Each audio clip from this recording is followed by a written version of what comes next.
এইভাবে আলুর রুটি বানালে রুটি হবে নরম তুলতুলে, আর একটা দিন রেখে দিলেও রুটি নরম হবে না। এই রেসিপিটি দেখলে আপনাদের নিশ্চয়ই বানাতে ইচ্ছা করবে। চলুন তাহলে শুরু করি। আজকের রেসিপি সম্পূর্ণ দেখবেন, আশা করছি ভালো লাগবে। প্রথমে নিয়েছি আমি একটা আলু। আমি আলু দিয়ে আলুর রুটি বানাচ্ছি, ততক্ষণ আলু তো লাগবেই, তাই আলুটা আমি আগের থেকে সিদ্ধ করে রেখেছিলাম। এবার একটু ছোট ছোট টুকরো করে কেটে নিচ্ছি। সাধারণভাবে রুটি তো খাওয়াই হয়, এইভাবে একবার বানালে আপনারা এই রুটির টেস্টটা ভুলতে পারবেন না, মনে হবে এইভাবেই বানিয়ে খাই। আর ওটা টুকরো টুকরো করে কেটে নিয়েছি। এবার আমি এটা ম্যাশ করে নেব। তার জন্য এখানে নিয়েছি একটা কাঁটা চামচ দিয়ে এইভাবে প্রথমে ম্যাশ করে নিচ্ছি। আপনারা কিন্তু গ্রেটারে গ্রেটও করে নিতে পারেন।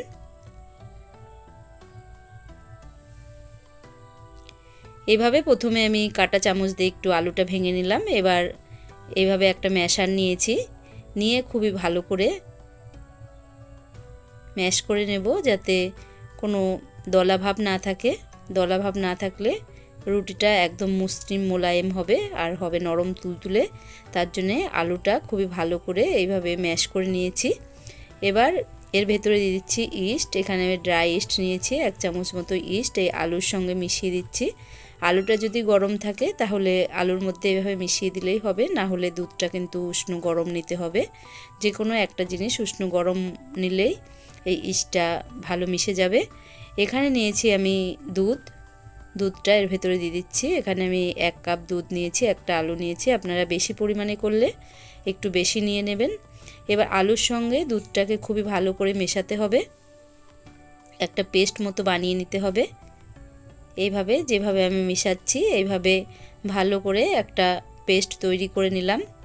দেখুন কত সুন্দর একটা পেস্টের মতো হয়ে গেছে। এবার এটা আমি সরিয়ে রাখছি। এদিকে নিয়েছি একটা বাটি, এর ভেতরে নিয়ে নিচ্ছি 1 কাপ ময়দা। এখানে কিন্তু আটা দিয়েও করা যেতে পারে, আমি ময়দা দিয়েছি। দিয়ে দিলাম 1 চিমটি লবণ, দিয়ে আটার সঙ্গে ভালো করে মিশিয়ে নিচ্ছি। খুবই ভালো করে মেশানো হয়ে গেছে। এবার এটা এই আলু আর দুধের মিশ্রণটার ভেতরে ঢেলে দিচ্ছি, দিয়ে ভালো করে ডো তৈরি করে নেব। একদম রুটির আটার মতোই এখানে আটাটা তৈরি করতে হবে। ইস্ট দেয়া থাকলে কিন্তু এরকম একটু আঠা আঠা ভাব হয়। এরকমভাবেই আমি মেখে নিচ্ছি একটু নরম নরম করে, তাহলে রুটিগুলো একদম নরম তুলতুলে হবে। এভাবে আমি মেখে নিয়েছি, একদম নরম করে মেখে নিয়েছি। এবার এখানে নিয়েছি একটা বাটির ভেতরে দিয়ে দিলাম। এবার একটা প্লাস্টিক দিয়ে এইভাবে মুড়ে রেখে দেব 45 মিনিট থেকে 1 ঘন্টা। এইভাবে আমি রেখে দেব, তারপরে রেসিপিটি বানিয়ে নেব। ততক্ষণে আটাটা ফুলে উঠবে। 1 ঘন্টা রেখে দিয়েছিলাম। 1 ঘন্টায় আমি অনেক কাজ করে নিয়েছি। এরপরে দেখুন এটা ফুলে কতটা বড় হয়ে গেছে। এবার আমি এটা আবারও মেখে নিচ্ছি।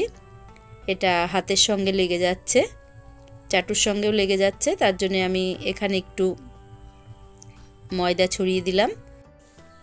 এবার একটা মসৃণ ডো তৈরি করে নেব। এভাবে অল্প অল্প করে আটা দিয়ে একটা ডো তৈরি করে নিচ্ছি, না হলে হাতে লেগে যাবে। এভাবে অল্প অল্প করে আটা দিয়ে মাখলেই কিন্তু হাতে লাগবে না আর চাকিতেও লাগবে না। এভাবে আমি মেখে নিয়েছি। এবার এখান থেকে লেচি কেটে নেব।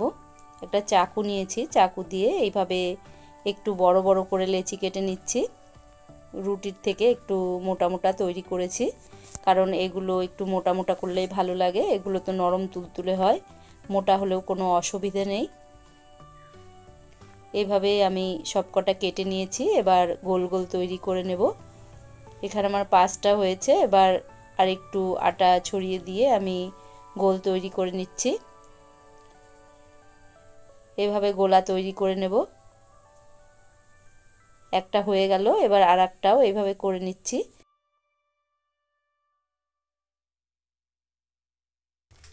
এভাবে সবকটা লেচি আমি গোল করে নিয়েছি।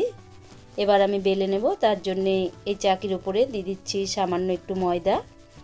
এবার একটা লেচি এখান থেকে নিয়ে নিয়েছি। এবার রুটির মতো বেলে নেব। আজকের রেসিপি যদি আপনাদের ভালো লাগে ভিডিওটিতে একটি লাইক দিয়ে দেবেন, আর চ্যানেলটি যদি এখনও সাবস্ক্রাইব করে না থাকেন চ্যানেলটি সাবস্ক্রাইব করার অনুরোধ রইল। আর পাশে থাকা বেল নোটিফিকেশনটি অবশ্যই অন করবেন, যাতে আমি ভিডিও ছাড়ার সঙ্গে সঙ্গেই সর্বপ্রথম আপনাদের কাছে পৌঁছে যায়। এইভাবে আমি একটা রুটি বেলে নিলাম। রুটিটা বেশি বড় করব না বা বেশি পাতলাও করব না, এরকম রুটি আমি তৈরি করেছি। এবার তাওয়া গরম করতে দিয়েছিলাম, তাওয়াতে দিয়ে দিলাম। এবার এটা হতে থাক, এটার এক পাশ হলে তারপরে আমি উল্টে দিচ্ছি। এক পাশটা এরকম হয়ে গেছে, এবার আমি উল্টে দেব। উল্টে দিয়েছি, দেখুন কত সুন্দরভাবে এটা ফুলে উঠেছে। এইভাবে রুটি তৈরি করলে সবাই খেতে চাইবে। একদম নরম তুলতুলে রুটি তৈরি হয়ে গেল। এবার এটা প্লেটে রেখে দিচ্ছি। এবার আরেকটাও আপনাদের তৈরি করে দেখাবো। তার জন্য রুটি আমি আগের থেকেই বেলছিলাম, এবার আরেকটু বেলে নেব। এই রুটিটাও আপনাদেরকে আমি ভেজে দেখাবো যে কত সুন্দর হয়ে এই রুটিগুলো ফুলে উঠবে। আপনার সেঁকতেও হবে না, তাওয়ার উপরই এইভাবে ফুলে যাবে। এটাও হয়ে গেল। এবার আমি এটা হাতে তুলে নিচ্ছি। এটাও আমি তাওয়াতে দিয়ে দেব। এটাও আপনাদেরকে ভেজে দেখাবো যে প্রত্যেকটা রুটি একইভাবে ফুলবে। এবার উল্টে দিয়েছি।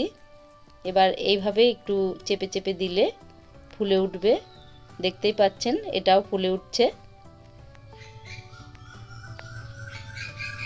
এবার এটাও আমি উল্টে দেব।